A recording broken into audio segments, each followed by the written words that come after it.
मेरी उड़ान मेरी पहचान। खिलौने सभी को अच्छे लगते हैं। अगर ये खिलौने मिलजुल कर रहना सिखाएं तो उसका कहना ही क्या। आओ इस काल्पनिक कहानी से कुछ सीखें। हवाई जहाज नीले व सफेद रंग का एक खिलौना है।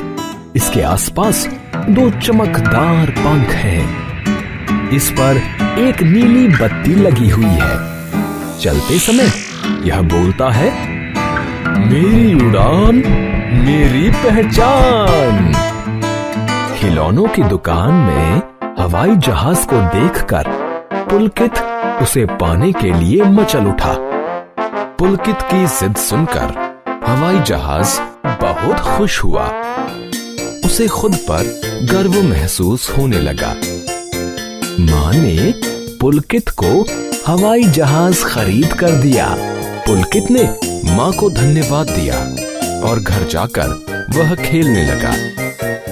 बाद में उसने उसे अपने खिलौनों के कमरे में रख दिया।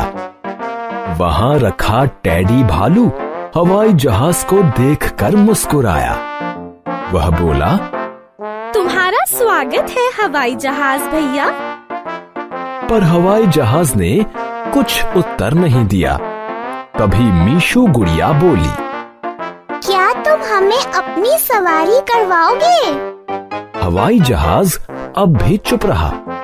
उसने अन्य खिलौनों से मित्रता करने की कोई कोशिश नहीं की। खिलौने आपस में फुसफुसाने लगे। यह हवाई जहाज बहुत घमंडी है। वह खुद को हम सबसे ज्यादा सुंदर समझता है। हमारी छुक्कू रेलगाड़ी को देखो, वह कितनी अच्छी है। हमें रोज सवारी करवाती है। एक शाम पुलकित के चाचा के बच्चे रोहित व कनिका उसके घर खेलने आए। उन्होंने कई बार हवाई जहाज को उड़ाया। वह बहुत थक गया। उड़ते उड़ते वह दूसरे कमरे के पलंग के नीचे जा गिरा। गिरने से हवाई जहाज के चमकदार पंख निकलकर गिर गए। उसके शरीर पर बहुत सी खरोंचें आ गईं। बत्ती टूट गई। रोहित व कनिका के जाने के बाद पुलकित घर आकर सो गया। इधर बिंगो हाथी को हवाई जहाज की बहुत चिंता हो रही थी।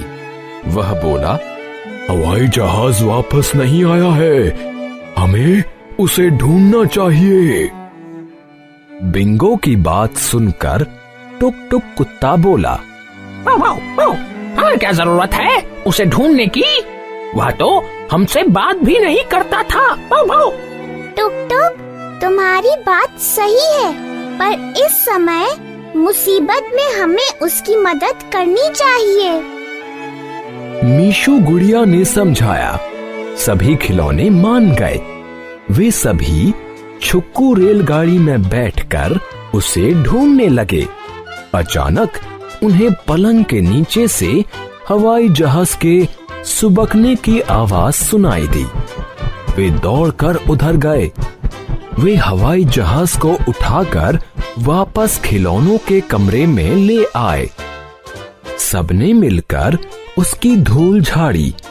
उन्होंने उसकी बत्ती फिर से लगा दी। खरोंचें हटाने के लिए उस पर नीला और सफेद रंग कर दिया। वह फिर से बहुत सुंदर दिखने लगा। हवाई जहाज की आंखों में आंसू आ गए।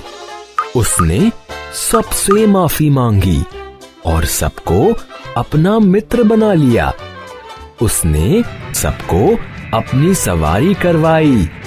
अब वे सब हमेशा मिलजुल कर प्यार से रहने लगे।